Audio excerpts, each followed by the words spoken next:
champ is here!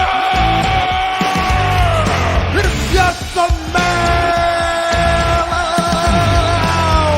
Give me a hell yeah! What the Rock is cooking! To be the man, you have to be the man. Big Papa Pump, and you hooked up. Fallen. Holla, and the air. Woo, woo, woo!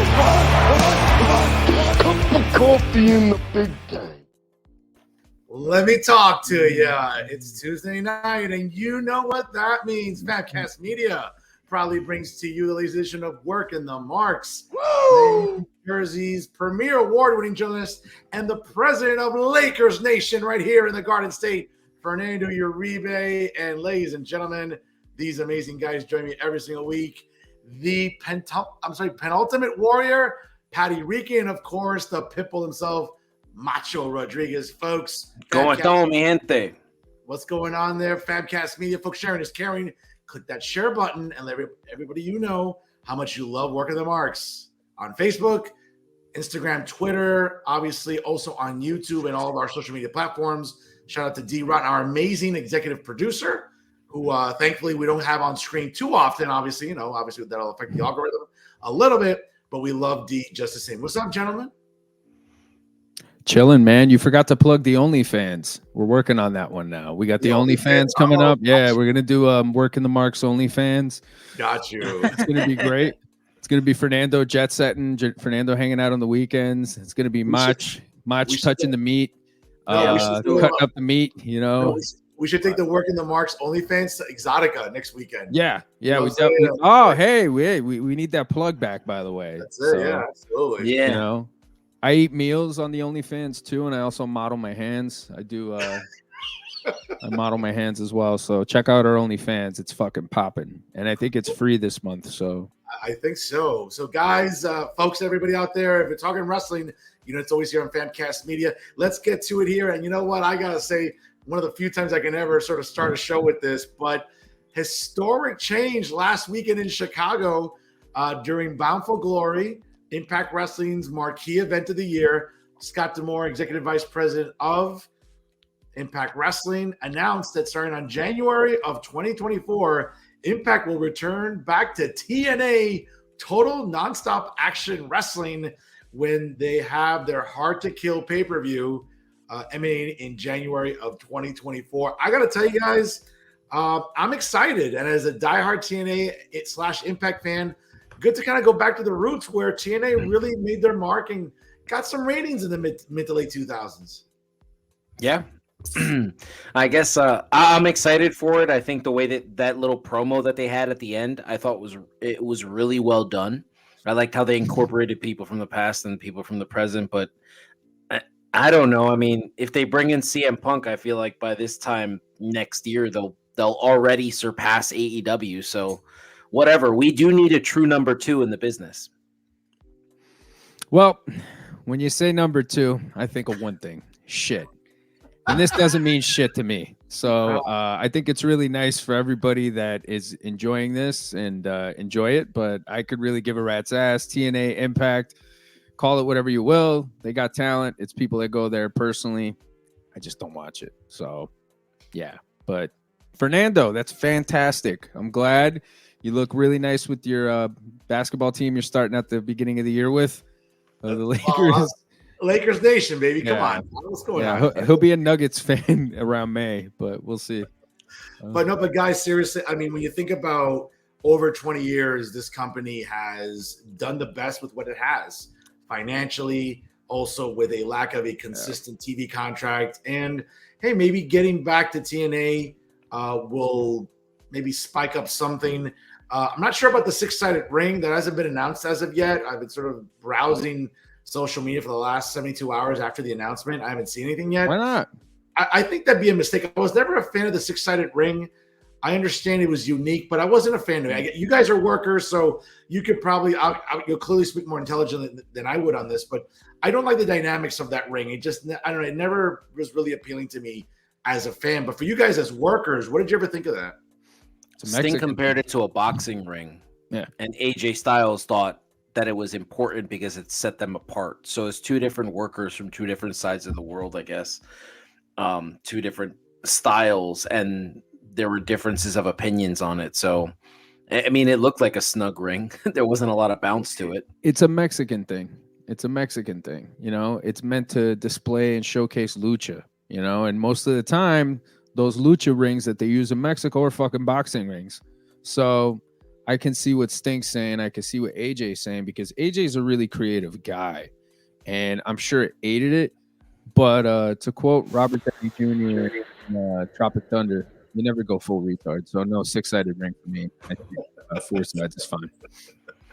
Wow. Yeah, that role would probably get him canceled in 2023 if he did Tropic Thunder today. That's for sure. I don't know. The community seems to really accept that role, so I don't think it would get him canceled. Okay, fair enough. You know, that's interesting. That's an interesting take for sure. Guys, another news here. Apparently reported by Eric Mutter of Wrestling Inc. He starts off by saying, even though Kenny Omega, Hangman Adam Page, and the Young Bucks took their names off the board by re-signing with AEW early this year, it would seem that 2024 is still poised to see several names potentially hitting free agency. Among the most notables are the reigning and defending AEW and one half of the Ring of Honor World Tag Team Champions, Maxwell Jacob Friedman, who is supposedly set to begin, quote, the bidding war of 2024, as well as New Japan's Will Ospreay, whose deal will expire in February. Apparently, Drew McIntyre's deal in WWE is set to expire in April. It's also seen that, you know, Fightful Select, and again, take it with a grain of salt, indicating that numerous talents within WWE, including what was described as several top stars, are going to have their contracts expire. Now, many of the wrestlers are said to be having deals that were locked up in 2019, when we all heard sort of like that conundrum of, well, AEW starting. I think Vince at the time was interested in keeping certain talents, so they locked up certain guys and gals. As 2024 is right around the corner, it's interesting because it's unclear whether or not extensions will take place. Obviously, the merger between WWE and Endeavor to form the TKO Group Holdings is obviously believed to be heavily involved in this, and it seems like maybe talents with deals that will be up. Obviously, we're waiting to see what happened with the merger. Some interesting names out there. I got to tell you, man, I think that people like MJF would be smart to jump ship. I think if he's seen so far what has become of Cody Rhodes and the way that the WWE machine has gotten behind him and still markets him and books him in a way that is still, obscenely over with that crowd. His merch sales are through the roof, gets a pop at any time of the day in any arena in the world. Certainly you see it so far with Jade Cargill. Thus far, they're portraying her as a star because she looks like a star. We'll see where her training takes her and how far along she'll advance within the WWE system. I think Maxwell Jacob Friedman would be better off going to WWE. For the right money, I'm sure he would go. And I think that WWE could even use some of his skills in the sense that he's a good talker. It wouldn't be the worst thing in the world. I think some oversight and supervision would do well. We see right now what's going on without any supervision and oversight.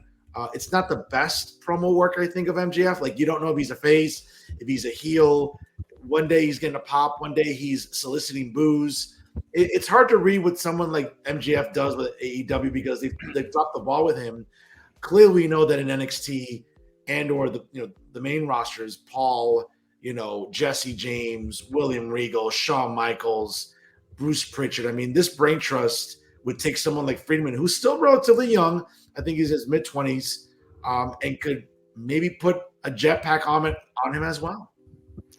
I'd like to take this one first. I think that with MJF, you don't need him if you're WWE. You really don't, because you got Grayson Waller, you got Logan Paul, you got bigger, better versions of him, more athletic, more believable. You have Logan Paul, who has an outside following and who's a natural heat magnet wherever he goes and doesn't have to get cheap heat all the time, right?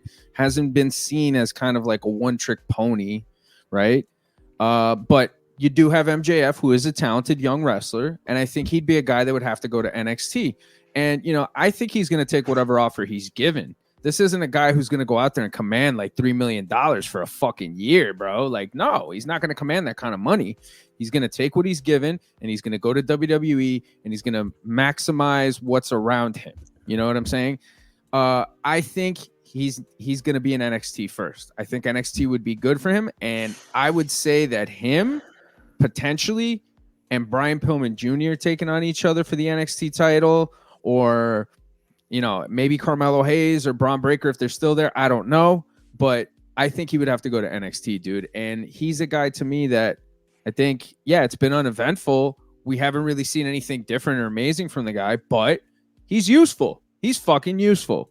And you put him in a certain spot, the Miz spot, and you want to add a little modern edge to it. Okay, you can fix it up and you can do that, but I don't know. As it stands, I think if he goes to WWE, he'll go for whatever fucking offer they give him, and he'll just go to just get in there and do his thing. And I'm sure that there's people lobbying for him, but who knows what Tony Khan's going to throw at him between now and then.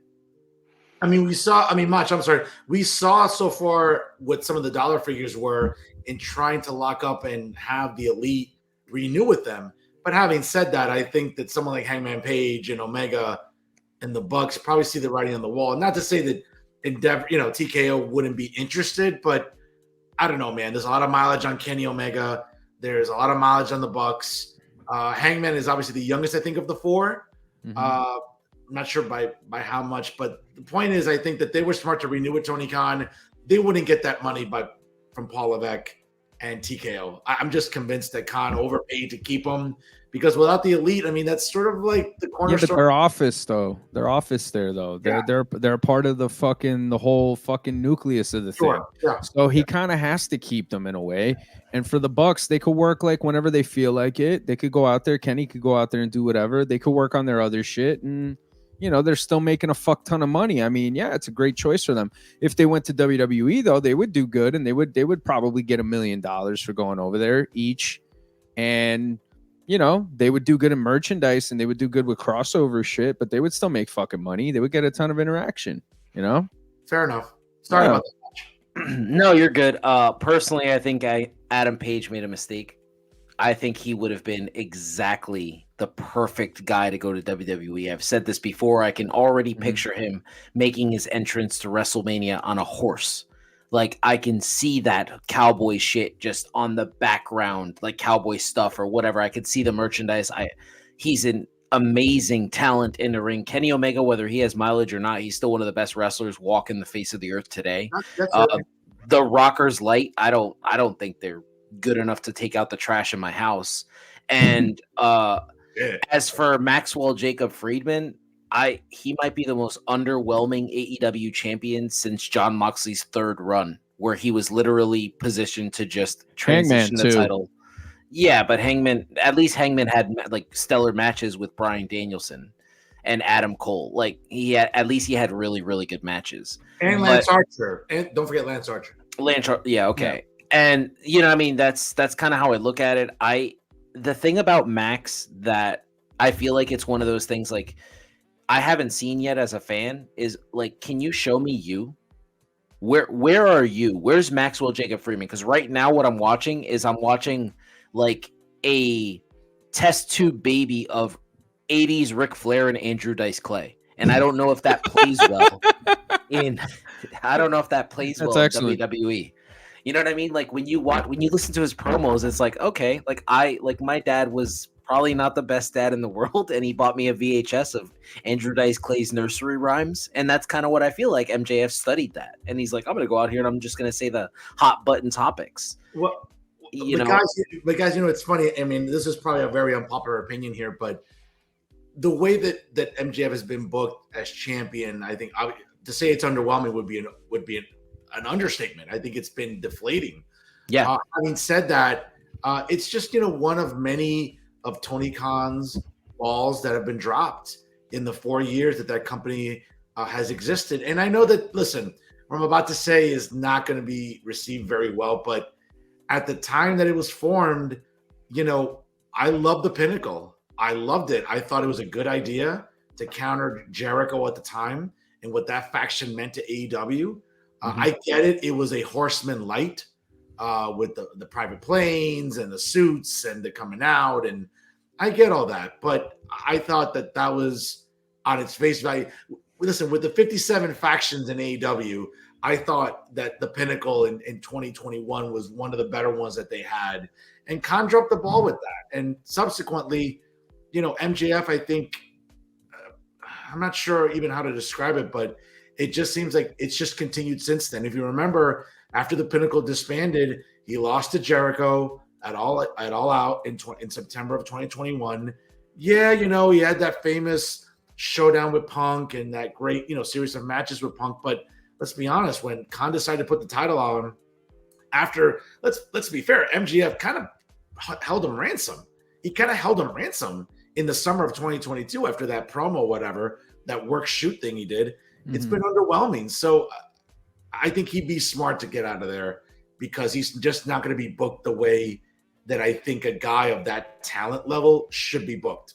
But that's me. Yeah, I just don't know if MJF structured would work in WWE. Like in AEW, he looks like a bigger guy. Like we could tell he wears 1970s platform shoes to wrestle. But when he goes to WWE, all of those guys are bigger, and he's gonna look like Rey Mysterio in there. And I don't know, when I see him, I've always thought that this is a really bad thing that I noticed about Max. Whenever he feuds with someone, it's never about him. And I mean that in the sense of we never think to ourselves wow, Bryan Danielson's working MJF. That's good for Bryan. Or wow, Jericho is going to put over MJF. It's always oh, okay, MJF is working with these guys. He's never really the star of his own feud. Even right now, he's being outshined by Jay White. Jay White has made that title more relevant ever since that whole Adam Cole thing happened, right? With the tag titles. I feel like the AEW world title has kind of fallen to the wayside. And you're right. His title reign has been super underwhelming. I think they were trying to mimic the Roman Reigns thing, less is more. The problem is that Roman Reigns is a global phenomenon and MJF barely can sell out Long Island. So it's just really interesting. I wonder what he would do. I do agree with Pat. He would absolutely need to go to NXT because what he does well in the ring, I think he would need promo class, because how are you going to cut a promo when WWE says, no, you're not allowed to mention AEW because that's part of his shtick. And how is he going to cut a promo when they tell him no, dude, you can't drop an F-bomb every 2 seconds. We're not going to bleep you. Woo! Yeah, no, actually, no, that's fair. And I think that, listen, the idea that he might only get an offer of $1 million, we'll see. Obviously, with WWE joining forces with Endeavor, it remains to be seen. What do you think he's worth, Fern? What do you think he's worth? Well, again, I'd have to sort of look at. I don't have access to that list of what salaries are. We hear some speculation about who signs for what and what they get with merch and all that. When I think of $1 million, I think of a guy that is maybe lower on the mid card or something. I'm not saying that he should be getting Cena, Roman Reigns, Cody money, but I just think that he's going to try to position himself as hey, I'm valuable. I'm 25 years old. I'm still relatively young. But is he though? Is he valuable, Fern? Is he really? Well, I mean, look. No. Well, I'm saying valuable in the sense of hey, he's young. I get that he's young and the potential is great and all that, but at some point you got to start producing the hype now. You got to start doing the thing now. And for a while he had that thing going. And then once he got the title, we didn't see anything different from him. We saw him turn babyface, but it was fucking goofy. And then they put him in a tag team and put him in 2 matches, and that main event was flat. Yeah, that was awful. And to Macho's point, you're absolutely right. Jay White has made this feud interesting. Going into next month in November at the Inglewood Forum, I'm interested in seeing that match. I like the vignettes. The notion of Jay White stealing the title belt and walking around with it, I think is simple. It's simple, but it's simple. Effective. Yep. Absolutely. It's simple, cheap heat that works. And let's be fair, and I know that Pat might disagree because I'm a super Jay White mark. Can we give this guy some flowers? His promo work has really improved since arriving at AEW. It really, really has. Better. He's gotten better. I still think Ospreay is a better, more emotional promo than him, but I think Jay White's gotten a lot better. Yeah. Well, the thing about Jay White is he's a character. That's what he is. That's his character he's portraying. And when Will Ospreay talks, he's kind of doing the Stone Cold Steve Austin thing. This is Will Ospreay just turned up. Like that. That's why he comes off better. Fernando, I'm with you. I'm a big fan. I'm a big fan of Jay White too. I've just become more so a fan of him. I like Bullet Club Gold. I like the four of them. You're I a think Whitehead. they're pretty good. You know, I think personally, I would definitely have MJF drop the strap to him. I think he's better suited to be world champion. And I said this on an earlier conversation. I believe that he brings global eyes because people from New Japan are going to come over to the States to be like, oh, that's our boy. Our boy has the title over there in the States now. Yeah.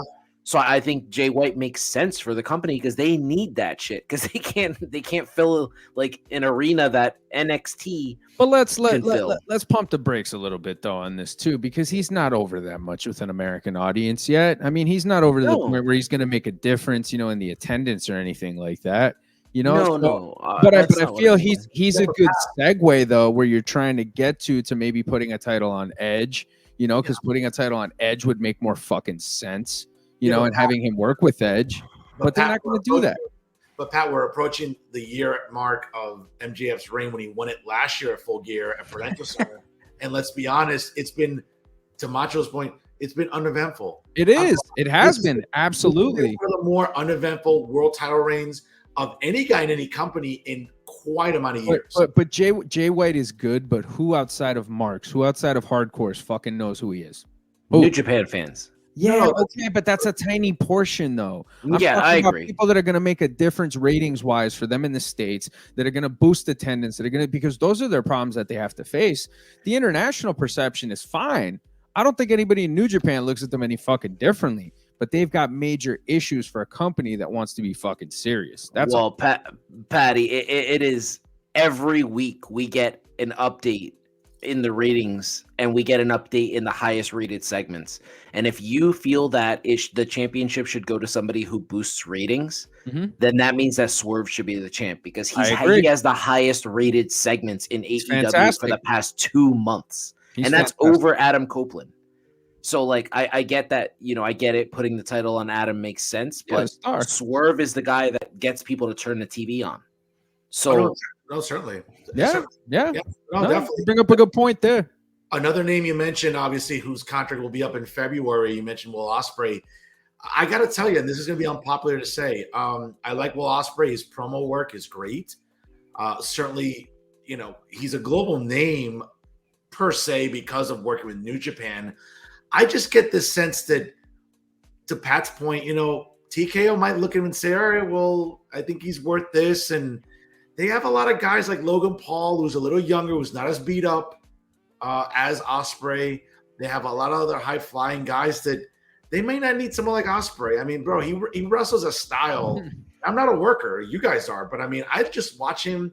And I remember I was watching a match from 5 years ago against Gunther when he was Walter. And, Walter was a little heavier and everything. And I just looked at the bumps he's taking 5 years ago. And subsequently since then, I don't know if TKO wants to take that on, or they'd have to really revise his style. And I don't know if at this point in his career, he's willing to do that. Listen, we'll all do whatever for money, as they say. But I don't know if they would throw a boatload of money at Ospreay either. To Pat's point about, MJF might have to take what he can.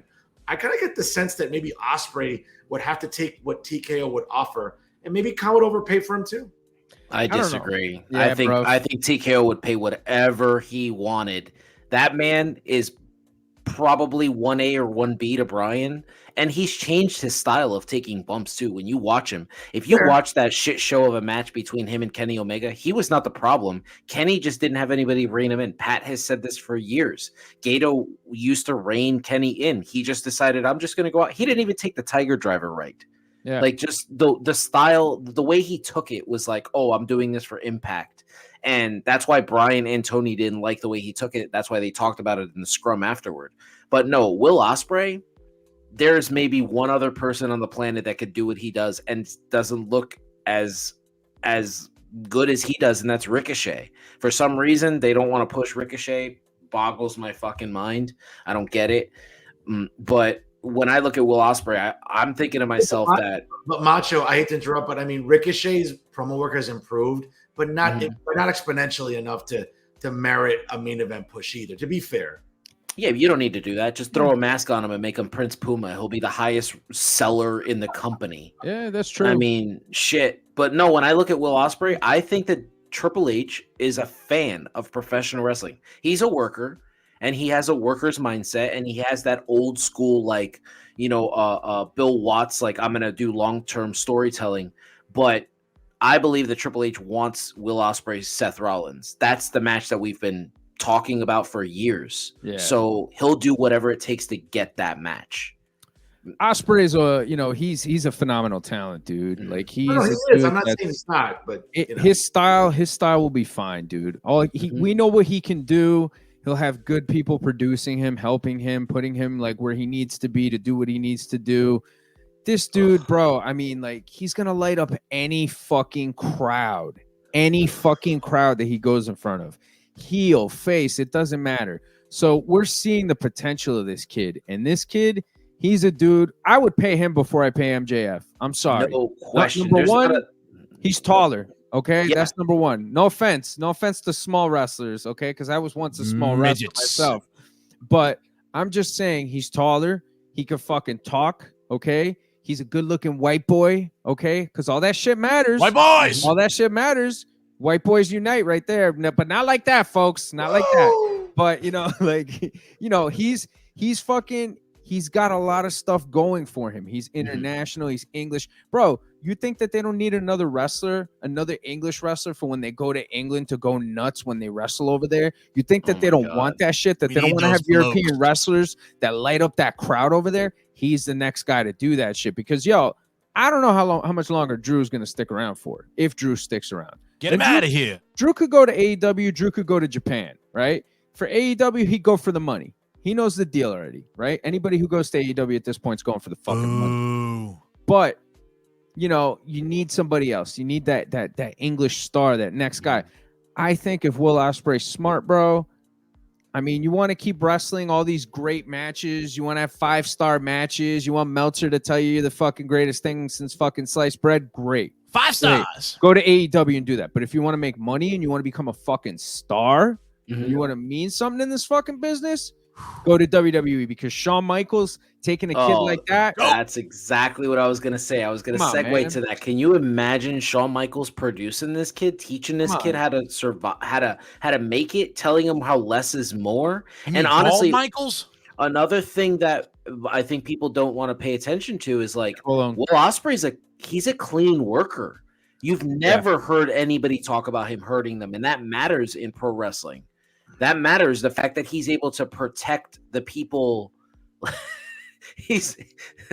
Ospreay's fucking overrated. He's able to protect people the way he has, even his finisher, like that back forearm. It looks brutal, but he doesn't even touch you. Wait, hold on a second. Is D looking Amish here, or am I like, what in God's name is? You know what? I'll never rag on Pat's atrocious beard again. What is that? Are you Amish? What's going on here? I got tired of the milk going on my lippy. Jesus, eating cereal. My God, the angry Amish chicken plucker. Hey, you got 2 mustaches, no mustache. You got no mustache. Holy cow! Somehow, in an alternate universe, an older version of Shawn Masterson, right? You gotta, Fernando, you gotta grow that Die Hard movie villain beard that you grow, like the Hans Gruber beard. Yeah, you gotta be evil. Hans Gruber. Just get the fucking get some Drakkar Noir, like fucking rock some of that. What's that, a drink? What? Drakkar Noir? It sounds like a fancy drink. You're low class and it shows right now. You don't know what Drakkar is? What's the matter with you? No, but guys, listen, it makes sense about Ospreay. I just think that Khan is gonna be up. I think he's gonna be in a pickle in a few months because, again, this is a company that isn't drawing. This is a company whose traffic isn't very good, even with getting names like Adam Copeland over on Saturdays for Collision and other things. it just seems like, I mean, at what point does his father Shad say, Tony, like, bro, like, I get it. I'm giving you your inheritance now, but you're blowing through it like hookers are blowing through a fucking 8 ball of cocaine on a Saturday Exactly. at Webster Hall or Pasha or take your pick. Word. That Triple H promo on Adam Copeland a while back is coming very true, huh? Yeah, he's a great worker, but the kid can't move a needle, can't sell a T-shirt. So, Yeah. And I just think that Khan is going to look at someone like an Osprey and like an MJF, and he'll listen. I don't want to say Love MJF, bro. I don't want to say he You overspent. love you some MJF. I can Listen, see it don't wanna coming say- out of your pores. I don't want to say he overspent to keep the elite because their office. Let me ask you guys a question, bro. You guys are the fucking analysts, bro. You guys are the G's, the OGs, the only G's of the wrestling podcast world, the IWC. Would Roman move the needle in AEW? what? Yeah. Roman will move the needle anywhere, bro. What are you talking I'm about? just saying, would he move the needle in AEW? Because they're getting everybody, and nobody can move the needle. They're not getting anybody. They're getting like third and sloppy seconds. Like they're not getting like good stuff. So you calling Like Sting sloppy seconds? Yeah, he signed with the company. He was 60. You heard that, Sting. Like yeah, I believe that I can be objective. He's a about hoe my now. all-time He's a favorite hoe wrestler. now. Yeah, All right, they're all hoes now. They're all there for paydays. Okay? So you think Roman can move the needle? Yes, the product sucks. It's Tony Khan that's the problem. He doesn't know how to write a fucking wrestling program. You Yeah. can have anybody on that program. Look at CM Punk. CM Punk moved the fucking needle, okay? And most of his shit was on his own, and Tony Khan was writing some stuff too. It can but happen. he didn't write nothing for Punk. That was clear. Yeah, Well, but I don't this is know. the thing, though. Maybe the decision, the booking decision on who. Yeah, goes- but I can see that, but no promos. There's no way he was writing Punk probably promos had for Punk. autonomy. Punk probably had, or definitely had autonomy in the sense of his character and how he was presented. I just don't know if Khan would ever do that again to anybody else that you'll bring in, like a McIntyre. Adam Copeland. Let's just say, for the sake of argument, that You McIntyre, think you know that? you know, to think that maybe he would sign. I don't know. It's one of those things where Khan doesn't know how to book a show. He doesn't know how to Mhm. write, and it shows by the ratings and the numbers. And I got to tell you, I find it hard to believe we're about 3 weeks out, and this card for Full Gear in Inglewood. Well, again, this is Northern California. Mhm. Okay, I'm sorry, Southern California. That's a hotbed. That's a haven for West Coast pro wrestling on the indie scene. You would think they should sell out the Forum Because Tony Khan's fan base is the Snyderverse. They bitch and moan on the internet, but then they don't show up to the actual What are you product. talking about, Beast? Not talking about fucking DC Snyder shit. Dude, I have a Batman tattoo right here, my guy. Listen to me. Bro, I'm gonna They go to your bitch house and and moan- smack you, dude. Don't you talk about Snyder shit. He is Listen. the most Snyderverse Snyder fan that ever did Think- Snyderverse in the Think Snyderverse. about it. Just think about it. I said this to you earlier, D. Yeah. They bitch and moan on the internet. You guys don't like our company. Our company's the best. It's the best wrestling being produced in the world. And then what happens? All of a sudden, nobody shows up to the events. Nobody's watching television. Low I'm hurt. ratings I'm every hurt, single bro. week. Low attendance record. That's what happened with the Snyderverse. Oh, Wonder Woman 84 is going to be this phenomenal movie. Guess what? Nobody fucking went to watch it. The Flash was going to be amazing. We were going to love it. Nobody went to watch Had nothing to do with wasn't- Zack Snyder. Okay, check It your was phone. his universe that he created, phone, though, D. dude. It was the universe he created. That's it.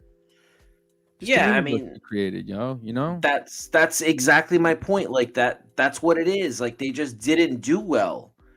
It was just one of those things where we saw 100% that wrestling fans how many don't want to tickets show did up. AEW sell for this? How many tickets? We just nerded out Fernando. You saw that? Fernando's like these fucking 2,000. nerds, bro. 2,000. That's what they sold.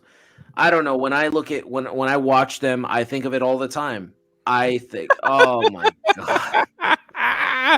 After I just said we nerded him out, he out nerds us now. Oh my my god, he went and got the scarf. I didn't realize you were this big a fan of his. I think me and you might go to war the way you and Pat did with LA Knight, because I don't think this guy like Who? There's nothing about MJF that I find entertaining at all. Well, Macho, you'll laugh because as it gets colder now for nightlife, me and my my entourage, what we'll do Your is we'll go out pinnacle, your pinnacle. the Pinnacle. Yeah, we'll go out a weekend in our suits, and I'll That's a rock. badass fucking name for a fucking group, the Pinnacle. I'll, No, I love the scarf game. I loved it when Chris Jericho did it 10 years ago in WWE. I just feel like yeah, that's the problem with Max is I feel like he's a historian of professional wrestling, and he decided I'm going to present a character that works the crowd as good as Hulk Hogan. Or I'm he's going to boring. present an in-ring performance that mimics Ric Flair. I'm going to look like Chris Jericho during the best run of his entire career in WWE, and then when I grab the microphone, I'm gonna tell you, a Mary, quite contrary. So if he goes to WWE, is he going to talk about AEW? That's my point. That's I said that earlier. I just said that. I don't think they'll let him do that. Can he get over without it? Yo, Dave, do you eat your food outside? Oh, yeah, I'm always at Lucky 13, dude. I'm I'm always just in Brooklyn. wondering. No, like, do they put your food outside for you to eat when you're home? Oh, that's fucked up. What are you talking about? I'm just wondering. Anyway. Well, guys, obviously we'll see what happens with the free agent period in 2024. But getting back to NXT real quick, I know that we mentioned it earlier, but earlier tonight during NXT's Halloween Havoc, we saw the debut of the offspring of the Loose Cannon. And earlier this evening, Lexis King defeated Dante Chen in a very brief but competitive match, getting the win with a rope-hung neckbreaker, which he calls Dire Promises, which is what he called it on the independent scene. Certainly, the match was a culmination of a series of vignettes that saw King watch various clips of his father, Brian Pillman, as well as Pillman's colleagues praising the former WCW Cruiserweight champion. King would explain that his father's tragic death in 1987 left him bitter, lying to various veterans and legends about having a good relationship with Pillman and wearing the name of a man that he barely knew. I got to tell you once again, I knew that signing with WWE and starting off in the NXT developmental brand would work wonders for Brian Pillman Jr.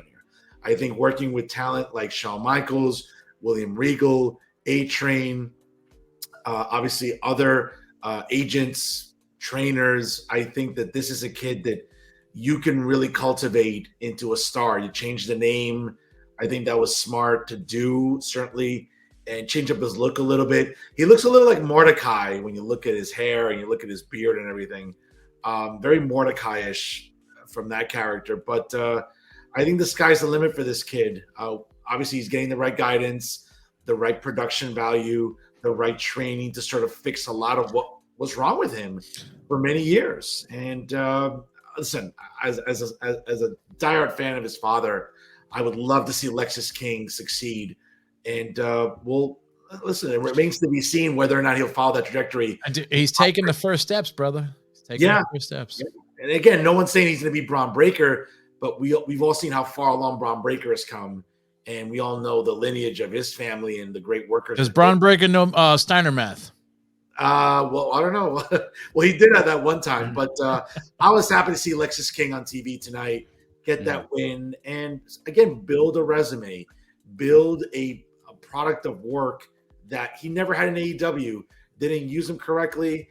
Yes, the Varsity Blondes was a nice attempt at, I don't know, a watered down Spirit Squad to some extent, like this is so tired. I've heard this so many times from you, like about this. Like maybe he didn't apply himself, it's not the booking. Don't blame the booking. If you show up to work and you don't want to work, you're not going to work. Okay. So finally he got a kick up the backside. He went to the big time. Okay. And Shawn Michaels, he's teaching him all this stuff now. All right. All these guys, Norman Smiley, they're helping the kid out. And you know what? Maybe he has a good attitude for once.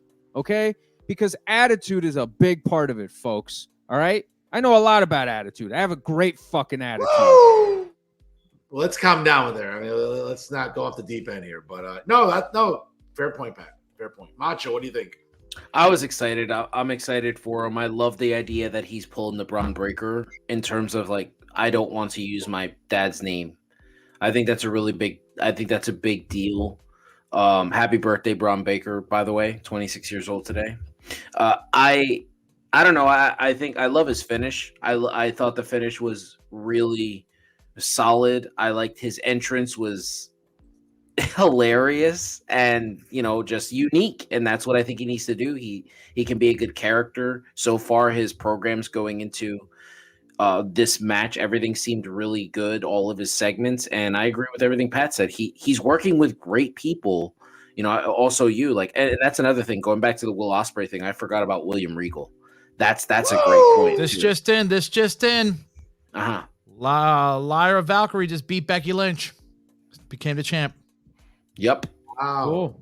I believe that whole booking, Becky was only holding the title just to drop it to Lyra. Get one of her students over. I think that was the whole point of that. Yep, absolutely. Again, getting back to nice job there, D, with the breaking news there. Again, just from a journalist, I love the commitment, bro. I love it. It's interesting getting back to Lexis King. There's a lot to like there. We're going to see with all this great reinforcement and support system that he has.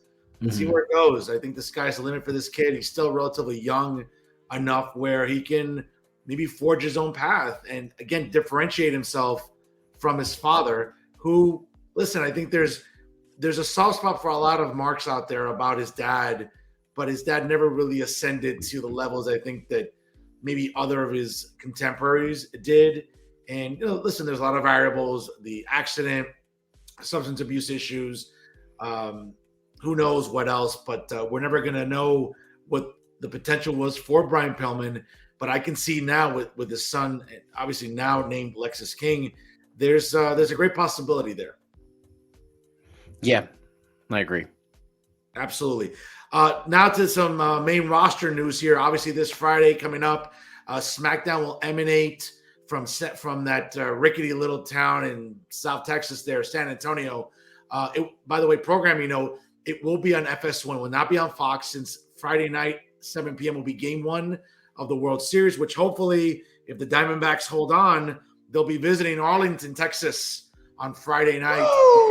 Series on Fox. So SmackDown moves to FS1 for one night. We'll see how it affects the ratings, because sometimes FS1 isn't always easy to find on a lot of cable systems. But in any event, the main attraction this Friday night will be the contract signing for the upcoming WWE Undisputed Universal Heavyweight Championship, as Roman Reigns, the Tribal Chief, the head of the table, will defend the title against the megastar, the up-and-coming challenger, LA Knight. Interesting contract signing. If anything last week told us, LA Knight out there with Heyman, and I thought it was a good promo. I thought it was a good way to, again, reinforce the notion of him being a face. And listen, I think we all know Roman's going to go over. How he does go over remains to be seen, whether it's clean, whether there's some chicanery. I think, the Bully Ray's point this week on Busted Open Radio, which you can check out on SiriusXM and on YouTube now, I think there's a real chance for LA Knight to shine in this match and to sort of say, hey, I belong in the big time with main event wrestlers. I think that's the case, and I'm hoping for a good match in Saudi Arabia. I mean, that's exactly right. Bully's right about that. This is his opportunity. You don't get put in there with the top guy in the business, unless they have some form of faith in you. They definitely feel like he might be that next star. Who knows? I mean, I don't know if he's got the goods to do that. It all depends on what they do. I think the finish of the match, personally, to me, will tell me their level of faith in him. If Roman beats him similar to the way he beat Cody at WrestleMania, where there's like a lot of outside interference and LA Knight looks like $1 million, then it's clear the company has a lot of backing in him. But if Roman goes out there and he just beats him with a pin in like a 15-minute match, it's like, okay, well, they just threw him out there because he's a hot name right now, and he might fizzle down the roster. But clearly something is happening with LA Knight that I know myself I'm not seeing, and I know Pat's not seeing, because all the odds makers that have all of this are right now he's the favorite to win the Royal Rumble, which shocked the shit out of me when I saw that this week. I thought for sure it was going to be Gunther, but Mach, is that before or after any, when we talk about odds, obviously it's not the same as we're talking about the NFL or NBA or MLB, But is this sort of factoring in the variable of like Punk maybe being with the company, or was this just sort of like a sample size of like, well, this is what's? I don't know. I think that maybe Triple H is finally deviating from his plan, and he wants to strike while the iron's hot with Knight. Who knows? We know that the Royal Rumble doesn't mean that you're going to win the world title anyway. I mean, how many people have actually won the title after winning the Royal Rumble recently? The last person I can think is Drew.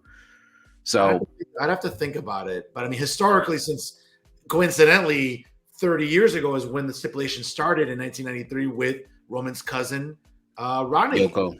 With Yokozuna defeating the Macho Man and eliminating him as they were the final two in 1993. So 30 years later, I mean, there's been some wins, there's been some losses by Rumble winners, sure. Yeah. So I mean, I don't know. I think this is a big opportunity for LA Knight, and he needs to rise to the occasion, because I don't think he's going to get the shot again. I think at his age, there's other people waiting in line, especially guys when you have guys like Gunther out there, man.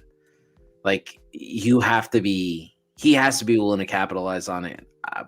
So I'm excited to see what happens. I think Roman's going to do a lot of good for him. I think he's going to help him. I think LA Knight has to really, seize the opportunity. Like, that's it. Like, he can't have a bad match. He just can't. Yeah. And I think he needs to go out there and knock it out of the park. He has good crowd interaction. The promo with Heyman was okay. Wasn't anything great. But we'll see what happens with this guy. Macho, I swear, it's like we're gonna need him to do a commencement ceremony. Okay, can I ask you a question? What's with the insecurity, with the inferiority complex with the LA Knight fans? LA Knight fans always got to tell you how big he is, how good he is, how great he is, what he's doing. It's like, I know, but for me personally, I wasn't blown away by it. It's whatever. It was an okay promo. But I'm trying to think, what will it take then? Like him giving a commencement speech at Rutgers graduation? Like, I personally did not like it. You know what I'm saying? I could play grindcore for you and be like, hey, Fernando, why don't you check out this guitar? It's really neat. And you'd be like, well, Patrick, I personally don't like it. And I wouldn't say anything different. I'd be like, well, Fernando just doesn't like it. That's all. But with this LA Knight thing, it's just this very strange inferiority thing with his fans, that they constantly have to tell you how great he is, what he's doing. And it's like, buddy, there's other guys on the card getting bigger pops. There's other guys doing things that are just as good, if not better. No disagreement. But I think let's just see what happens. No disagreement. But again, within a calendar year, to see where he came from to what he's been doing now, and it's all been organic too. Yeah, no, he was totally suffering, the poor guy, making fucking 6 figures a year. I'm over here crying for him, man. No, Pat, I get that. Again, and for you two being the workers, I understand that if you're on TV, you're getting featured. I understand all that. But for a guy, again, in his late 30s when he came up, right, 38, 39, whatever, and a year ago at this time, he was, dude, that was a floundering gimmick. MMA was floundering? MMM was floundering. Other than looking at Maxine, which is always nice to look at. And what do you base this on? What numbers do you base this on? Or is this just your personal preference? No, I'm going by the crowd interactions. It seemed flat. I reacted to it. Nothing against Marseille. They kept it going. No, listen, nothing against Marseille and Mansois. Listen, they're workers. They were trying. They were out there. I just think that, listen, Paul Levesque made the decision to switch him back. And organically, he's done what I think a lot of guys and girls attempt to do. Not everyone's successful. I mean, when you say, well, Matt Cardona was over, Ezekiel was over. I'm sorry, Elias was over. Yeah. You're absolutely right. Yeah. But for example, if they were over, like at no point in time when Vince was booking, even though Elias was over, at no point in time did Vince ever say, you know what, he's really over. I'm going to kind of elevate Elias into a main event type of atmosphere. He didn't do that with Elias. He didn't do that with Matt Cardona. He's doing that with LA Knight. And I think that's the fundamental difference about this guy organically getting over. Yes, those guys are over, but we can't deny that he's doing something. So Matt Cardona was never involved with John Cena. Matt Cardona was never involved in the main event. Matt Cardona never did any of that type of stuff because he's going to go job to the champion. That's basically what he's going to do now, LA Knight. Acknowledge me. Matt Cardona wasn't featured well. Come on, man. Look, LA Knight's in a good spot. I'm not saying that. But what I'm saying is that, like, y'all need to just pump the brakes and relax. Let's see something from this guy. Let's see a great match. He hasn't had a great match. He's had a couple decent matches on TV. All right. Okay. His most memorable match was in fucking a glow in the dark match, and it was memorable for all the wrong reasons. Okay. Bro, his most memorable match was the Battle Royal at SummerSlam. What are we talking about here? Nobody remembered that. Nobody remembered that. What was that? Nobody remembered that. Come on. Who remembers it? Who's even talking about that anymore? Okay. Who's even talking about that anymore? Come on. The glow in the dark match was better. That was better for him. You know, people were going to remember that. Nobody remembers that Battle Royal. You remember it. You remember it. Gentlemen, with all due respect, no one remembers him in front of 70,000 people. Now again, remember, I remember the entire pay-per-view being in front of 70,000 people. The entire PLE was in front of 70,000 people. Right. 70,000 more people come in when he was in the ring. Pat, what I'm going to say is that there's a reason maybe to sort of guess what the metric was. Let's take the temperature of the crowd. Let's put the Battle Royal. I get it. Logan Paul had to go on first and all that stuff. You could have had the Battle Royal right after Logan Paul. They chose to have it more in the middle of the PLE, maybe taking the temperature to see what happened. And when he won the Battle Royal, that place went crazy. You just made the list. I don't understand why there's this, not denial, but why there's this hesitancy to say, well, you know, he got a pop. He's a baby face. That's what happened. He got a pop. It was a baby face. Like, that's it. What? People don't cheer baby faces? What he's doing is not that special. That's all I'm saying. It's not that special. You guys are making it. You guys are making it seem like he's reinventing the fucking wheel every time he goes out there. To Macho's point about makers that are saying, hey, maybe he's being favored to win the Rumble because of maybe crowd interaction and how over he's not being favored to win the Rumble. That's marks that make those fucking odds, man. Okay, that's fine. You know Cody Rhodes is probably going to be the guy. Cody Rhodes or whoever's challenging Seth Rollins, which might be Knight. You never know. But in all probability, if CM Punk comes back, you're going to put him in that fucking spot. Why wouldn't you? Why wouldn't you?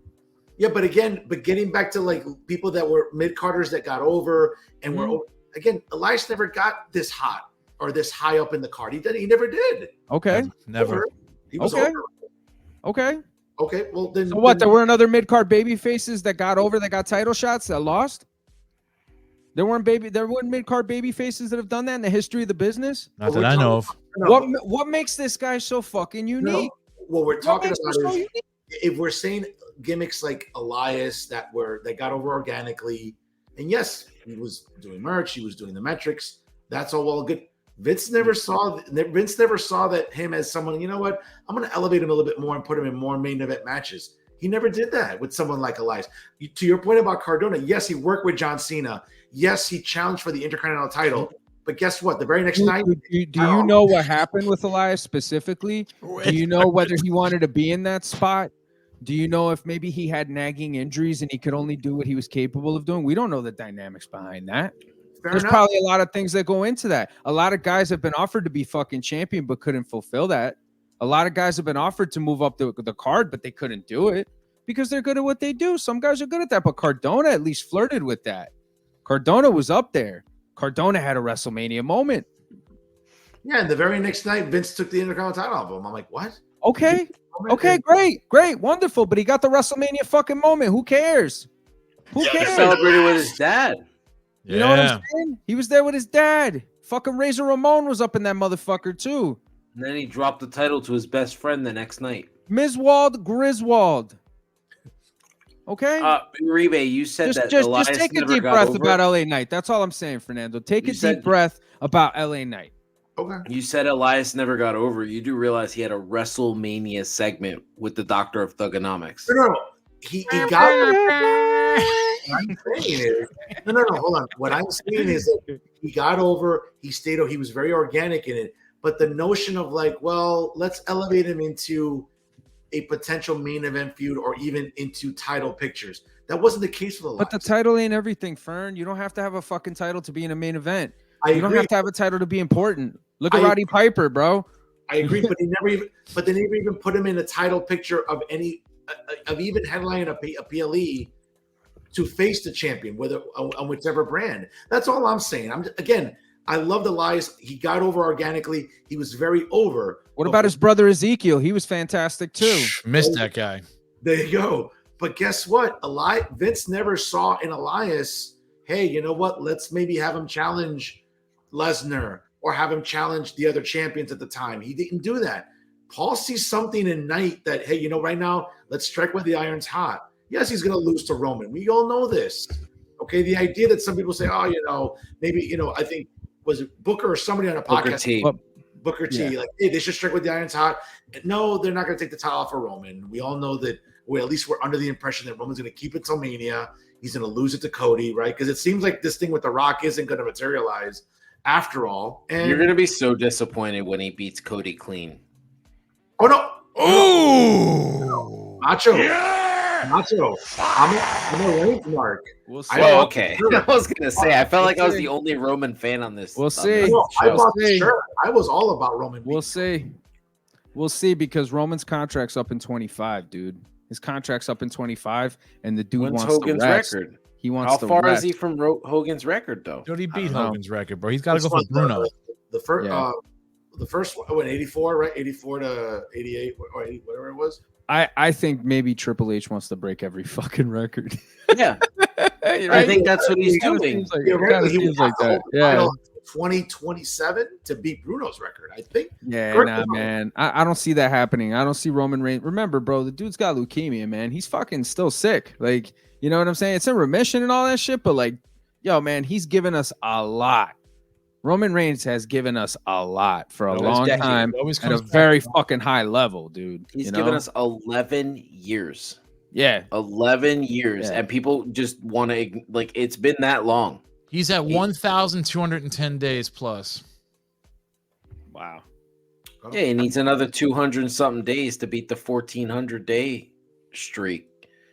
Yes. Yeah, For Terry Hogan, right? Would that be at a WrestleMania? He beats Terry Hogan's record. I love calling him Terry Don't Hogan. mess with Hulk Hogan, bro. Hey, I mean, but again, to get to Bruno's record of by I think either late 2027 or early 2028, that might be unrealistic. To Pat's point, yeah, he's right. I mean, that's probably not at this juncture of his career. he's not going to break Bruno's record because Triple H values Bruno. Yes, Bruno's that's right. dead. That's, We're aware. Thank you, Dave. Keeping you on your toes, bro. That's what I do. you know what what? a random thing I- to say just in the middle of a podcast by like a 5'2" man on the bottom of the screen. I think Dave missed his calling in life. He should have been a guidance counselor. Like the amount of empathy that Dave shows, I think he should have been a guidance counselor. I think he missed his calling in life. Or a hype man for a rap group. That's it. Word. Insane clown posse, maybe. I don't know. Yeah, man. Bruno's got He four- is a juggalo though. Whoop whoop. Whoop, whoop. Bruno's got 4,040 fucking days as champ. Hogan's got 2,185. So he could possibly get close to Terry. Backlund Hogan's got mark, right? 2,138. Damn. Bobby That could be B. hard. Backlund. I but- forgot about Bob Backlund. That's He's a right. bad What a great motherfucker, talent. bro. Yeah, what a Blasphemy, great Bad talent. motherfucker, bro.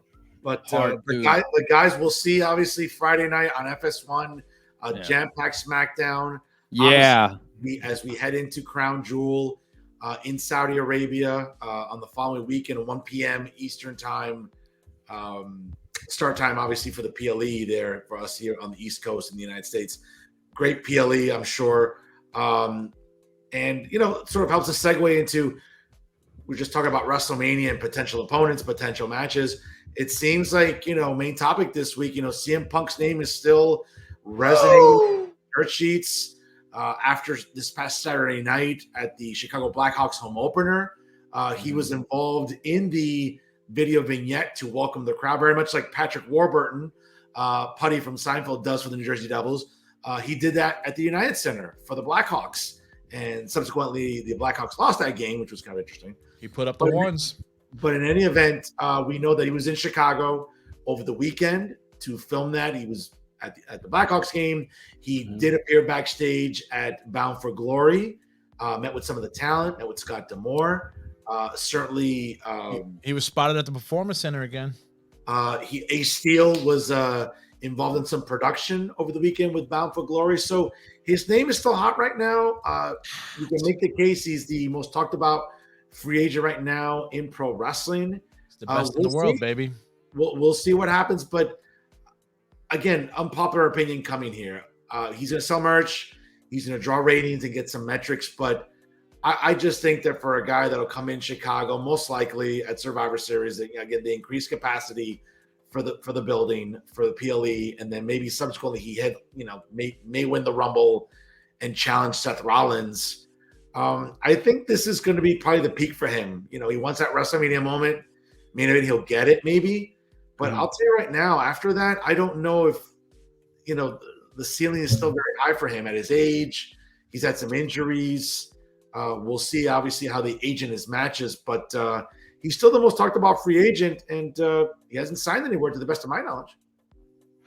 Yeah, I mean, I think it's going to be really tough. He's going to have to work the main event into his contract if he goes to WWE, because the way it looks to me is we're going to get 2 WrestleManias in a row with the Bloodline closing both nights. We're going to get Jimmy and Jay night 1 and then Roman night 2. Stop it, dude. Stop it. What am I saying that's not right? Jimmy and Jay are not going to close crap-a-doodles, dude. Why is that not possible? That's my question. They're not going to close nothing, bro. They'll Okay. be third match, maybe. All right, find me a singular professional wrestler right now that gets the live crowd interaction that Jey Uso's getting.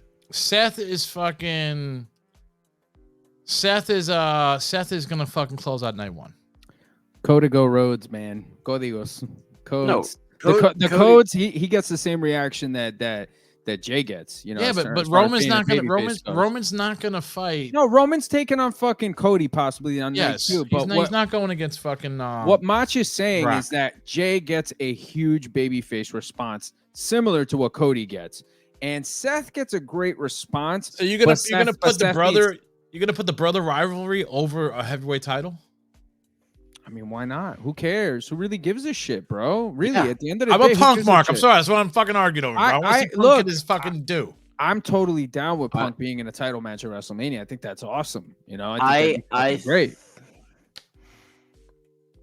I think that Punk's gonna have, like I said, he's gonna have to work it into his contract. That's the one thing that's missing for him in professional wrestling. Yeah, that's what he wants to have happen. He said it. That's why he left. Should have had it at the company. Should have had it. Like, that's what he wanted. He should have main evented the year he worked Taker. That's how it worked. He was never going to main event over Rock and Cena. Rock and Cena should have never been in there, period, in my opinion. That's just my opinion. Punk should have fucking faced Cena and won. Well, they say it all the time. Like, there's no wrong answers in wrestling, but that was a wrong answer. Rock and Cena should have absolutely main event. Were you there? It's the fucking Rock. Wait, were you there? No, I watched. It was hot garbage, dude. The match was hot garbage. Yeah, but get the fuck out of here. I challenge that. Nah, that match gets a bad rap in my opinion. I think that was a good match. Listen, Uribe hates that match, right? WrestleMania 29, Rock and Cena. It was hot garbage. First of all, I think it's also a byproduct of, other than Punk and Taker, that was not a great, other than Punk and Taker, Danielson and Kane against Ziggler and Big E, that wasn't a great WrestleMania. Let's be honest. It just wasn't. Listen. It's not one of the best It's probably in the top 5 of one of the worst WrestleManias. It really was. It wasn't a very good card. It was long. It was the crowd seemed deflated for a lot of it. Again, I'm so confused as how we view things as wrestling fans, or how we view things as fans of anything. If a professional athlete like a Peyton Manning wins a Super Bowl with the Denver Broncos with a broken neck, and he throws 7 or 10 touchdowns and 17 interceptions, we praise him for that, even though he was shitty in the Super Bowl. Like, we praise him for making it through. But then The Rock tears his hamstring. and it's like, nah, that match was hot garbage. Like, he's in the ring with possibly one of the worst workers ever, and he had to carry that match on one leg. Like, Matsu, to your point about that, they're both good, bro. Nah, come on. Put some respect on Cena's name. Cena knows what to do. I'm not going to do that. Well, Macho, what I would say to that is that, what bothered me about that entire period of late 2012, early 2013 going into WrestleMania was that, I didn't like seeing Punk's reign being interrupted. I understand why Vince put the title on Rocky. I get it. It's the great one. No, I get it. Fuck that. But for a guy that, listen, he was coming off a lot of momentum from the Fast and Furious movies, the success of that. But they put the belt on him and, quite frankly, never went to one movie premiere with the title. Where were the people pissing the moment about him not being there every fucking week? Yeah, Oh my God, who cares? The building sold out. The building sold out. The money was made. The attention was there. It's The Rock. What the fuck? Because it's Mania. It's not because after the whole No, are you crazy? The Rock had nothing to do with that place being full. I didn't go for him. I'm not saying he didn't, but Oh wow, one guy. But after once in a lifetime, that first match in Miami was good. I liked it. It should not have been the main event. Yeah. It shouldn't have been the main event. I think Fucking the title marks. match was the main event, but that's just Why do you think the title match should have been the main well, event? that's the way it's always billed, right? Who, When the- but, okay, All but right. who cares about how it's always billed? It's about the biggest star being in the main event. All right. Who all right. between Jericho or Punk, are they a bigger star than The Rock? No, they're not. No, Then you're The right. Rock deserves to be in the main event. That's it. Listen, Who's it's a talking simple about The thing. Rock now? Punk is It's on a every simple- freaking news channel. Listen, Well- it's not about. We need to go back to WrestleMania 18. What happened? Oh, look at this guy. Sean! Oh, He's- Sean. This fucking Oh, guy's like oh, 2 geez, levels I below love me. it. I love Listen, it. Fantastic. Yeah. He's not on Listen. his level. Yeah, he's not on my level. Listen, Jericho was actually a part of a WrestleMania main event where he main evented over Rock and Hogan, and that should have never happened. Yeah. They Yeah. learned from that. They evolved from that thinking. So Yeah. that's exactly why Rock and Cena main evented. Well, Rock and And- Hogan's match was better than Rock and Cena's match. I'm sorry. Yeah, I'm not disagreeing with you. Yeah, That's okay. obviously you're talking about The you're one talking match- about an Mania underrated match was performer great. in Hogan, Yeah. and you're talking about The Rock, who's a great wrestler, and then you're talking about John Cena. Like, I don't know. Rock's a great wrestler. How is The Rock not a great wrestler, two, bro? two moves of doom, and Cena had 5 moves of doom? Bro, but the crowd is insane. His objective is to go out there and get people invested. I wasn't Bro, invested. Are you serious about this Come Rock on. slander on Dude, here? I don't Come care for The on. Rock, This- dude. I'm this is- sorry. This is obscene. Listen, you This is need to get in obscene. your fucking horse and buggy and go cut some like. Bro, you he need was to- reading promos off his hand, bro. Come on. One time. bro. I don't fucking care. One time's enough times. We were like the fucking Fugees on that shit. One time, you know, fucking like, But guys, to the point before about sort of the way we look at main eventing Mania and whatnot and everything. On a side note, real quick here, obviously I just got the news early this afternoon. I know D saw it, but Rhea Ripley will be in Long Island next in 3 weeks for the big event, the big meet and greet there for only $80. Obviously, a photo with Rhea Ripley. I think we're kind of forgetting how over she is, and we have the Australia show in February for Elimination Chamber. No doubt, she'll probably headline that. Listen, can we try to at least give some respect to the Rumble winners and have them main event at least one of the evenings, at least the women? Because let's be fair, Rhea Ripley's stock continues to skyrocket, and she's great on the promo, great worker, great look. I just said this shit last week, and you guys jumped me about that stupid tag team match at the end of night 1 this year. Like, I don't understand. Well, no, absolutely but not what I'm saying is that but the heat going into Sami Zayn and Kevin Owens against the Usos was bigger than Charlotte and Rhea. I'm saying a year later now, Rhea is an even bigger star than she was last year, having beat Charlotte. That's what Yeah. I'm saying. No, I agree with you. And Rhea will go in. Yeah, if she main events night 1, she's only going to main event when she has to work someone that's bigger than her. And the person that she could work, the only person that she could work to main event night 1 is the person who just lost the NXT Women's Championship. because that's the biggest star in women's wrestling. There's no other way around it. If she doesn't work Becky at WrestleMania, if she works somebody like Liv Morgan, Alexa Bliss Light, then she's not gonna main event. I'd like to see Rhea go over it. If it is Becky and Rhea, I'd like to see Rhea go over. Oh, Rebecca 100%. Yeah, Rebecca Queen. absolutely. There she I is. don't what the hell? Yeah, she's amazing. 100%. She's awesome. I would love to see that. I'm a big proponent of women's wrestling, big fan of women's wrestling.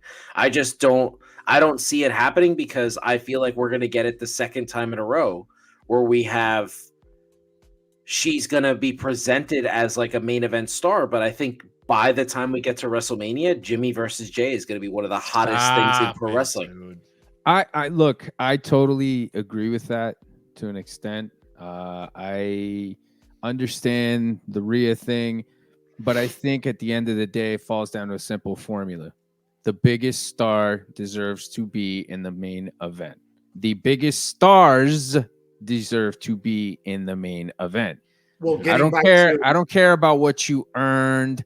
I don't care about upholding some tradition. I don't care about any of that shit. It's about making motherfucking money and putting the person or the people that people give a fuck about the most and are buying their shit and will drop what they're doing to watch in your main event.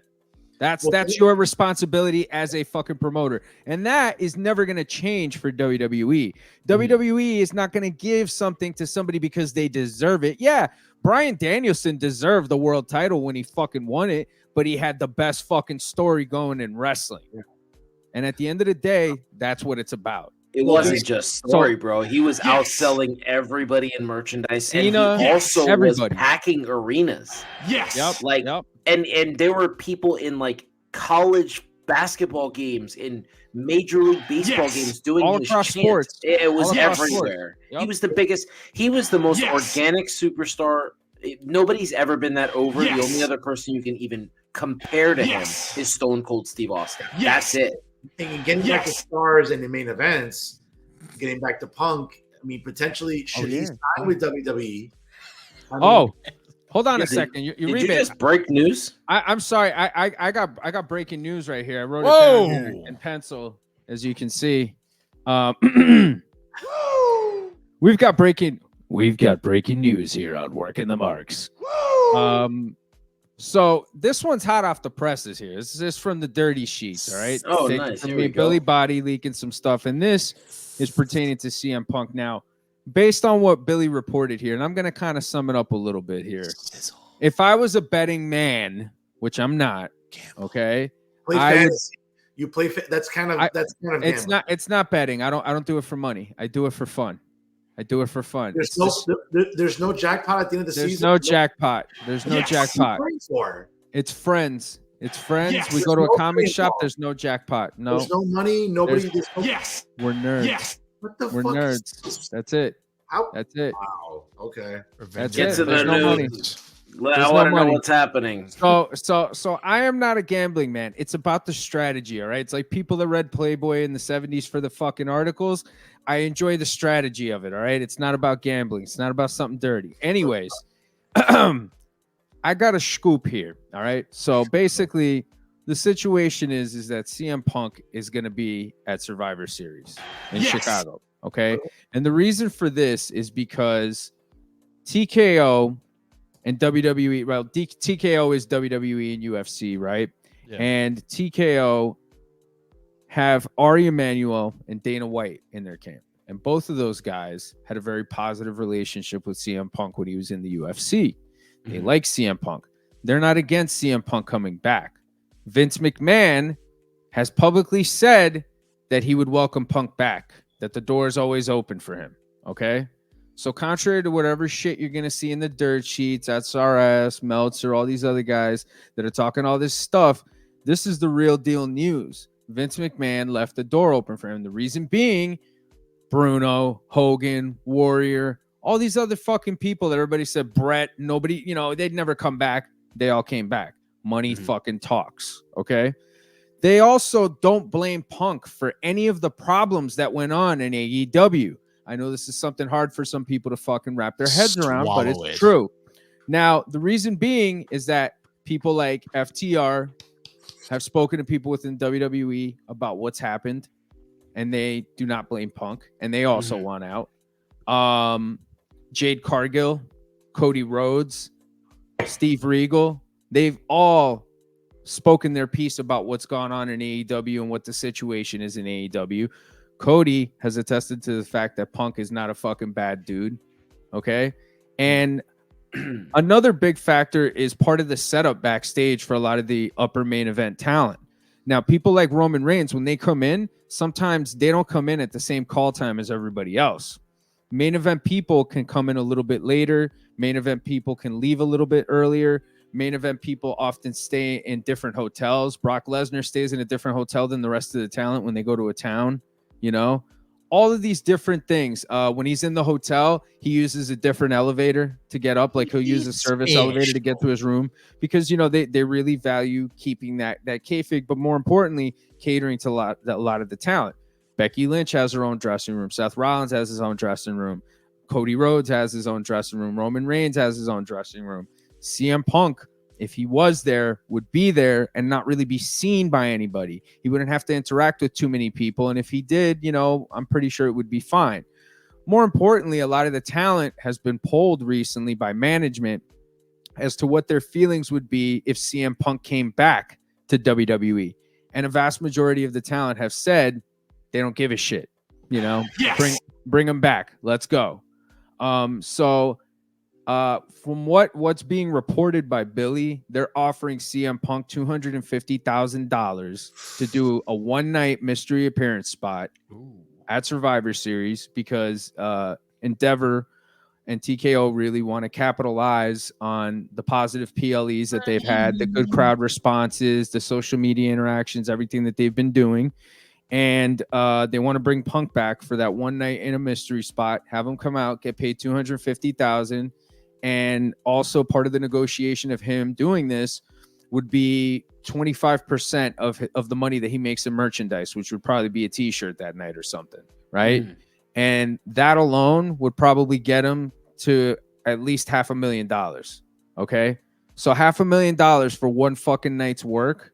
And odds are this is going to lead to a spot in the Royal Rumble because now they can negotiate a contract with him and they can determine what they want to pay him. And since he has a positive relationship with all these people, and if his interactions with Triple H and Vince or whoever's there, because Vince might still not be back because he's recovering from back surgery. If the responses are positive with him and the backstage talent, then they'll extend the money to do all that. But like Billy also kind of reported that he feels like Punk could potentially hold out and wait to up his offer, but it wouldn't be a good move for him because, you know, he's missing out on fucking making, you know, $500,000 for a fucking night's work, pretty much just for showing up for a couple of minutes to do a match. And not only that, but like, you know, he's Not open for to a doing match it. or just an appearance. It's just it's a match appearance, but they're talking about a match. They're talking about a mystery spot. He comes out, he works the match. Maybe No. wording. No, they haven't said anything. A mystery spot that he works a match.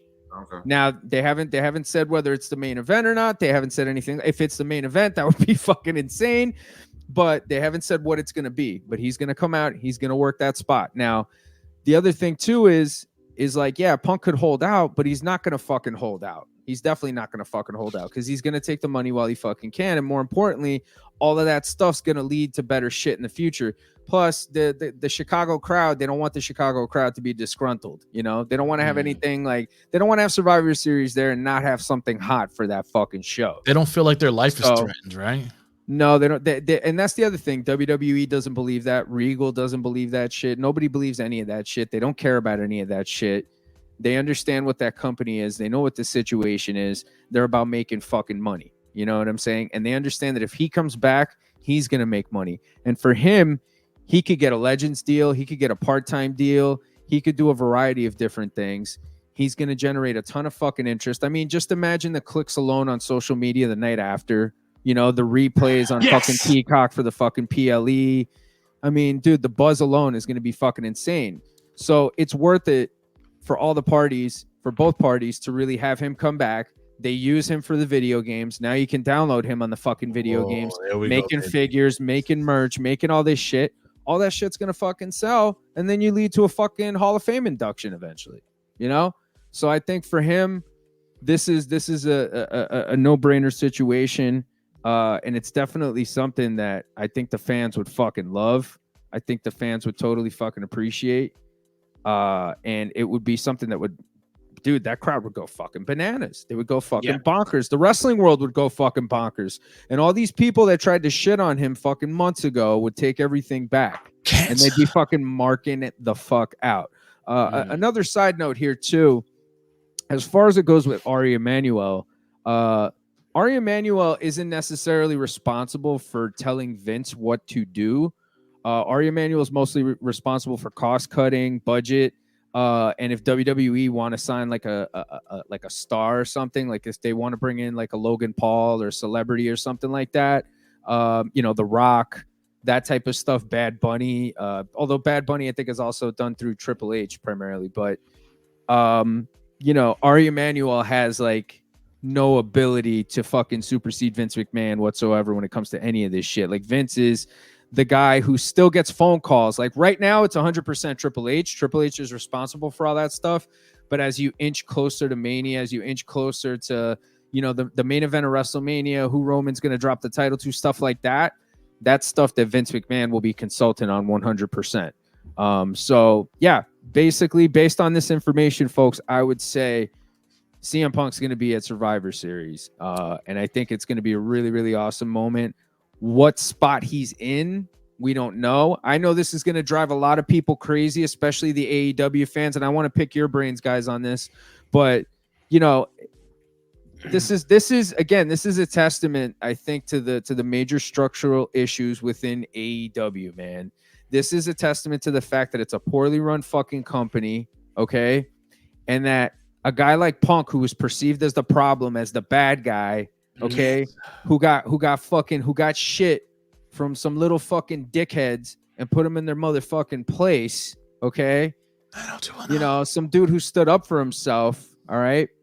He gets the fucking bad rap. He looks like the fucking jerk, but in the adult world, in the wrestling world, nobody gives a flying fuck because they know it's a poorly run company where fucking chaos can fucking happen all the time. It was clobbering time.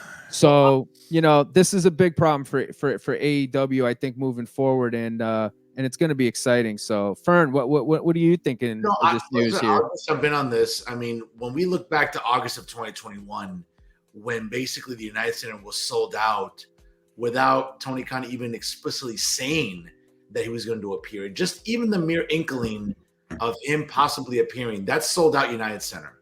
Yeah. So I think that was probably one of the few times I can ever give Tony Khan his flowers about how he produced something, how he was able to market something, and that worked. The problem was when he arrived that Friday night on Rampage in August of 2021, we saw what happened for the ensuing weeks. It wasn't the best build for matches, booking, and I think that Tony Khan, again, dropped the ball with what he could have done with CM Punk. Having said that, that's not going to happen with Paul Levesque.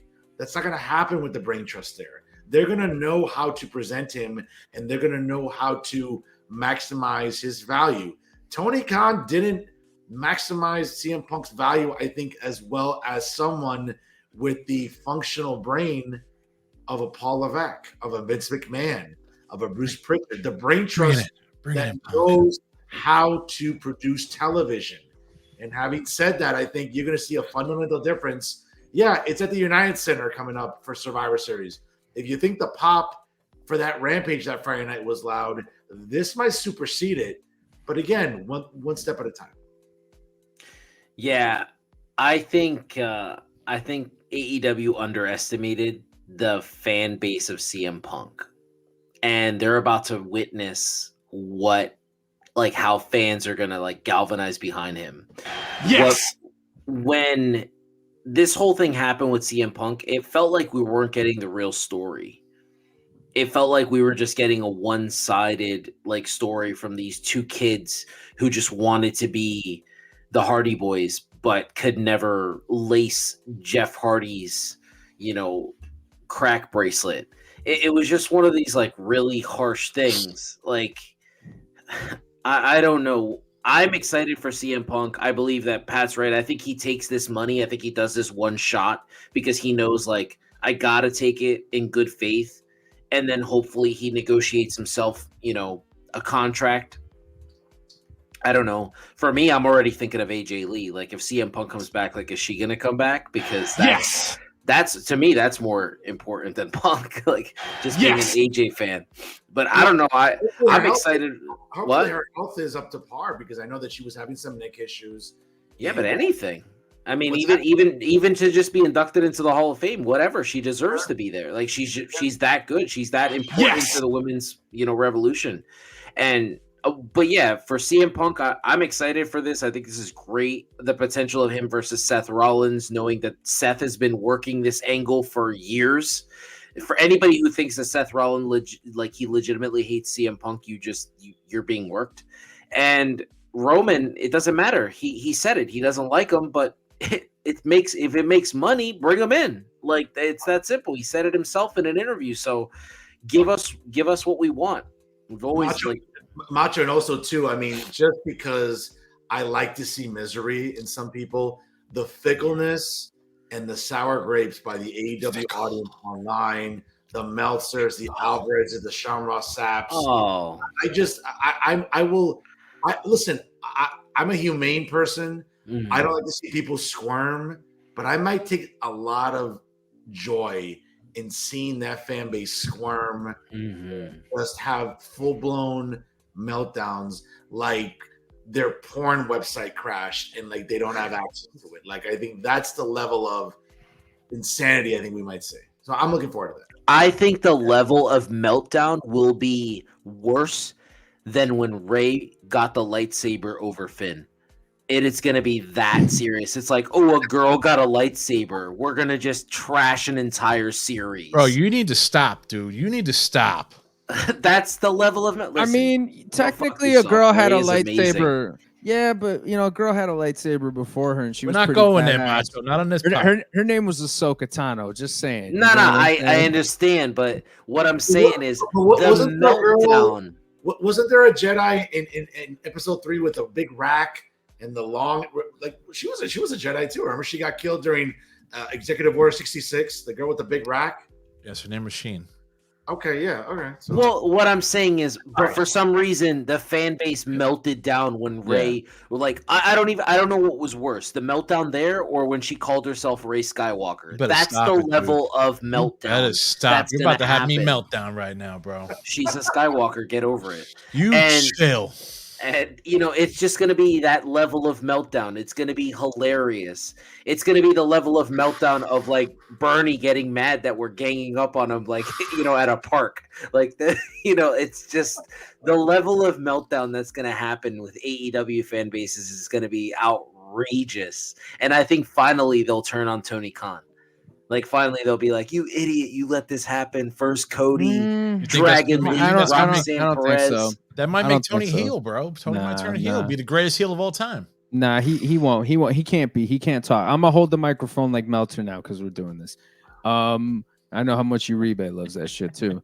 But Tony Khan, he's gonna double down, bro. That motherfucker's gonna be like, Punk left because of this, and that, and blah blah blah. He's gonna drop like some crazy shit, like It doesn't matter because Samoa Joe made him look like a moron when he came out and had that statement. We talked about it. I think we talked about it here on this podcast. Samoa Joe, he moved out of the way of the statement. And he's just like, yo, like, that was not life-threatening at all. That wasn't even a high-tense situation. And it was like, how are you going to say some shit like that after your boss just went out there with his crack eyes? Like, But it's the legal aspect. It's the legal aspect. You know what I'm saying? He's got to cover his ass. He's got to do what he's got to do. So he's going to say, but bro, you really going to believe that dude's ever been in a tense situation? You're going to believe that Tony Khan's ever been in a fight before? Bro. Are you crazy? Nobody ever fucking beat that up. When you're fighting for that last line at a frat party, damn right. He supplies the coke. He's okay. Bro. He's the one who's bringing the party, bro. You crazy? How do you think he has friends? Like, Come on, man. I don't know, man. He's I gonna can't get bitter. wait. He's gonna get bitter. The crowd's never gonna turn on him. AEW fans are gonna go down with the Titanic, man. They're gonna go down with the fucking Titanic. I'm They telling need you. to That's right. We don't have DVDs anymore. We don't have Blu-rays anymore. But the digital copy of the Rise and Fall of AEW is going to be awesome. It is. It's gonna be great. It's gonna be great. Need to have a Wrath of Khan pay-per-view, I guess. It's Look at- going to be amazing. It's just He's gonna got a be- little Herb Abrams to him, doesn't he? He does. He does. He has a little Herb Abrams to him, Tony Khan. Come on, let's be honest. He's Oh, got a little Herb Abrams. When are we gonna finally admit that Vince Russo was better at booking than Tony Khan? Bro. Okay, Dude, Macho, I no, believe it. let's not go that I far. believe it. I believe it. You Right. know what? Come on, his Jerry Springer booking was better. Name one thing that Tony Khan has done in AEW that's better than the Brawl for All. I'll wait. Macho, Brawl The for brawl for all was fucked up. Macho, The brawl for all was fucked put up. the title on David Arquette. All right, nah. Early 2000s WCW, yo, that was the shit. You watch it now, bro. I'm telling you, there was a lot of good shit. There was a Yo. lot of good shit, yo. Yo, that Yo. company would get, dude. They would There get. was a lot of good shit. Go back and watch some of those Scott Steiner promos, bro. What about Like, Zaquiwi, bro? Holy shit! Zaquiwi. Oh, Like those okay. Scott Steiner promos right now. Oh my god, it would get the entire company canceled. But Holy shit! Big But- bad booty daddy. But shout out to Billy Body, the great work there, and shout out to Patty Reekin there with the scoop. Man. shit. Yeah, man, Scoop Yes. City. That was I'm amazing. getting Absolutely. the scoops. I'm getting the Absolutely. scoops. Guys, I'm gonna be featuring more scoops. guys, Hold on a second. But before I Other- fucking forget this, all right? Give me All 1 right. minute here, bro. All right. Listen, I'm gonna be coming with more scoops. All right. Yes. So keep an eye out. Yes. This I'm Yes. gonna be like the Mean Gene hotline now. You know what I'm Oh saying? my But God. keep an eye out for it in the Instagram story on Working the Marks. All right. Tell your Scheme Gene friends. Reekin, get that name out there. Tell your mother. Tell your mother. Tell your mother about my mustache. We'll see what happens with CM Punk, but obviously a lot of interesting things to come for the rest of 2023 and hopefully in 2024. We'll see how it materializes as Rumble season. Obviously, we'll kick off the road to WrestleMania. Guys, before we call it a night here, on this day, October the 24th, in wrestling history, one of the great monthly Madison Square Garden house shows that would take place on the MSG network happened on this day there where Demolition retained their tag titles against the Rockers, Shawn Michaels and Mario Jannetty by pinfall. And elsewhere on the card, the Blue Blazer, the late great Owen Hart, defeated the Brooklyn Brawler. And in the main event, WWF World Heavyweight Champion Macho Man Randy Savage lost by disqualification to the late great Andre the Giant. There fourth. Andre on did this- not like that, man. on this day in 1993, WCW's Halloween Havoc took place in New Orleans, Louisiana, as the main event saw Big Van Vader defeat Cactus Jack in a Texas death match. Pretty bloody match. If we get back to watching on Peacock, you know, in between the 75 ads you have to watch to get through a pay-per-view. But the only title change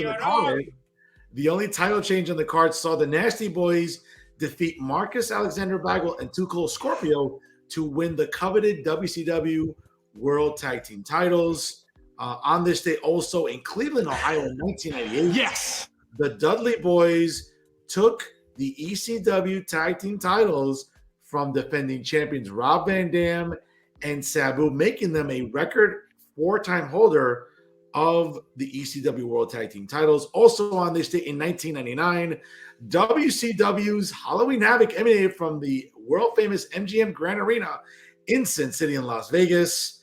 At the time, Harlem Heat, Booker T and Stevie Ray won the tag titles for a third time to become the 10-time WCW Tag Team Champions.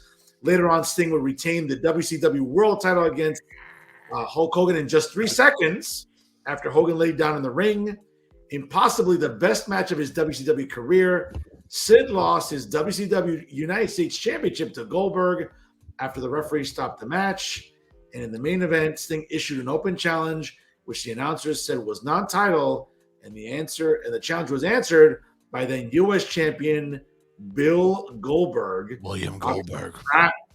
In 2010, on this day, WWE bragging rights was held in Minneapolis, Minnesota. U.S. champion Daniel Bryan defeated Intercontinental champion Dolph Ziggler. Yes. That was an awesome match. Wrestling as the Nexus, David Otunga and John Cena defeated the Dashing Ones, Cody Rhodes and Drew McIntyre, to win the WWE Tag Team titles. Later on in the night, Kane would retain the World Heavyweight Championship against The Undertaker in a buried alive match due to a lot of outside interference from the Nexus. In 2015, NXT was at the Aftershock Rock Festival in Sacramento, where Bayley retained her women's championship against Alexa Bliss in the main event. Finn Balor beat Tyler Breeze to keep the NXT Men's Championship. And also on this day in 2020, Impact Wrestling presented Bound for Glory, where Ken Shamrock was inducted into the TNA Hall of Fame, courtesy of Dwayne The Rock Johnson. And in the main event, Deonna Purrazzo retained the Knockouts Championship, and Rick Swann retained the Impact World Championship against Eric Young. Folks, all that good stuff happened. Sting is undefeated against Hulk Hogan, just in case you want to. Right. Yes. All this good stuff happened on October 24th, this date in pro wrestling history. Guys, take us home. Yeah, those are great, man. I loved all of those. Just make sure you say happy birthday to Sapphire and happy birthday to Braun Breaker. Ooh, That's Those right. are, great pillars of the community. Braun Breaker being smarter than his uncle and his father combined. Oh, And Having Sapphire a was a hot big girlfriend deal. too, hot What? girlfriend too, having the hot girlfriend too, by the way, is a pretty nice. Yeah, he's got his own AJ Lee 2.0. Yeah, she's awesome. Yeah, I don't know. I thought this was a great show, guys. I really enjoyed talking with you. It was nice to have an appearance by Sean. That was weird. That was nice. He jumped up a level just for being on the show. That's right. Patty, what you got, brother? Go fuck yourself. Permite. Diablo, permite, papi. Father of the year. That's the father of the year right there. shit. Yeah. That's the father. That's such a good one. That's a good one. Uh, Yeah. Shout out to Ray Skywalker, courtesy of D. Yo, shout out to Ray Skywalker. man. Right. Folks, again at home. Thank you to all 357 genders that watch this program. Thank you, There you guys. go. We appreciate you. Yes. Folks, enjoy the rest of your week. Happy Halloween in advance. Please party responsibly this Halloween weekend. Next episode is on Happy Halloween. Hanukkah. Yeah, great weather this weekend. Finally on a Saturday, no rain. 60-degree weather on a Saturday night. So for those of us that love to go get dressed up for Halloween, hit the parties in the city like I do, let's enjoy it this weekend, folks. And also, don't forget, Thursday, a professor's quest to save breasts to benefit the American Cancer Society takes place at Lolita's on River Road in North Bergen. Folks, all proceeds benefit the American Cancer Society. Since 2008, the event has raised over $60,000 to benefit breast cancer awareness and Save research. those tetas. And again, come out. I got some really good-looking ladies as hosts. What else is new? Some hoes. Great networking, happy hour specials, great prizes being raffled off. But more importantly, folks, let's do our part to help defeat breast cancer once and for all. Absolutely. Love Yeah. tetas. Love them. Great plug there. Great plug there, bro. Yeah, Guys, Even though you just admitted to being a puta right at the end of it by saying about the sexy ladies there. Like, Yo, check out the Instagram. I got hot picks every year hosting with me, So Pat will tell you, my bestie, my best friend is one of my co-hosts this year again. So okay. I'm not sure if Macho's checked out my best friend online. Have you, Macho? Who's your best friend? I thought it was Patrick. Macho, I don't know if you follow him, but remember, Macho que se respeta no se corta la chiva, bro. And he don't follow him, That bro. Spanish was clearer than Macho, I'll put it this way. She's Colombiana, and when she I can't says, hear anything. Fernandito y que Yes. pasa y que. Let me tell you something. Yes. We'll rob a bank for that accent. Yes. Oh my god. Lock him So- up. Lock him up. There you go. But in all I seriousness- can't hear anything. It's been a little bit scrambled, the signal. Now I got a little bit of a signal, but it was just very scrambled. We were just talking I about how can't. glorious your mustache is. We love it. Beautiful. Yes. All right. Free mustache rides. There There you you go. go. Free mustache. For everybody at home, guys, check us out on FanCast Media. Yeah. Share our content. Our traffic is really up and coming. It's really due largely in part due to our executive producer D. Rotten with the great videos on Instagram, and all the fun work on social media. We do like that Amish look there out of Harrison, New Jersey. So keep up the good work there, looking Amish. Love my butter. But guys, FanCast Media, we thank you for believing in Working the Marks, and certainly share our content because folks, sharing is caring. Have a happy Halloween. He is the penultimate warrior, Patty Rican. He's the Pitbull Macho Rodriguez. Folks, I'm the award-winning journalist, Fernando Uribe. Folks, if we're talking wrestling, we're working the marks here. The snowman. Happy Halloween weekend. We'll see you next week here on Working the Marks.